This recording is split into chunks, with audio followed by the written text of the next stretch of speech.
Yes, hello, good morning, people.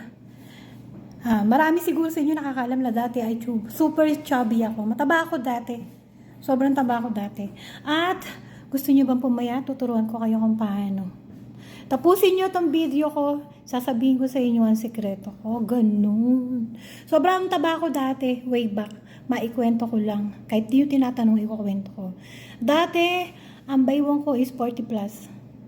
Yes. 40 plus, ganun. At ang aking mga binti ay parang palo-palo. Ganun. Ang aking mga daliri ay doble. Ganun. Ang aking pes, ang aking baba, talagang super. Kaya nga medyo ngayon, no? Kasi pumayat na ako.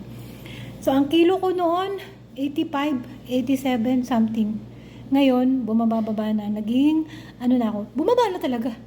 64 na lang, pa 63 na nga eh. Ganun. Pag busog, 64. Pag gutom, 63. Ganun. So, ayun, ituturo ko sa inyo ang aking sikreto. Siyempre, una, magbawas ka ng kinain mo. Ng kakainin mo ba? Ng pagkain. Bawasan mo ang paglapang-lapang. Ganun. Iwas sa matamis. Ganun. At tapos, siyempre, bukod sa iwas sa matatamis, iwas sa mga soft drinks at saka chips. Ayun, iniwasan ko yun. Kasi number 1, yung mga sweets, matamis, ganun, chocolate, something, soda, yun, mga chips. I love chips. So, yun, tinanggal ko yun. Tapos, syempre, pag kumain ka, hindi maiwasan. Syempre, kakain ka, mamatay ka naman pag di ka kumain, no? Natural, kailangan mo kumain. So, pagkakain mo, gawin mo ito. Ganun. Ayan. 3 sangkap lang meron dito. Bali, 4 pala. Una, tubig na mainit. Pangalawa,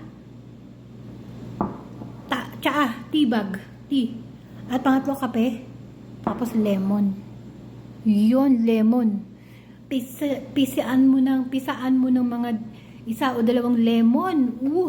Anuin mo to sa umaga pagkagising mo. Bago ka kumain, kape, lemon, tsaa, kung walang tsaa, wag. Kape, lemon, tubig na mainit, haluin mo, inumin mo. Bago ka kumain ng almusal. Timo, lumit na yung mukha ko. Nakarang putok na putok. Tsaka ang taba ko nun, promise. Oo, ito lang. Ito ang mahiwagang sikreto ng person.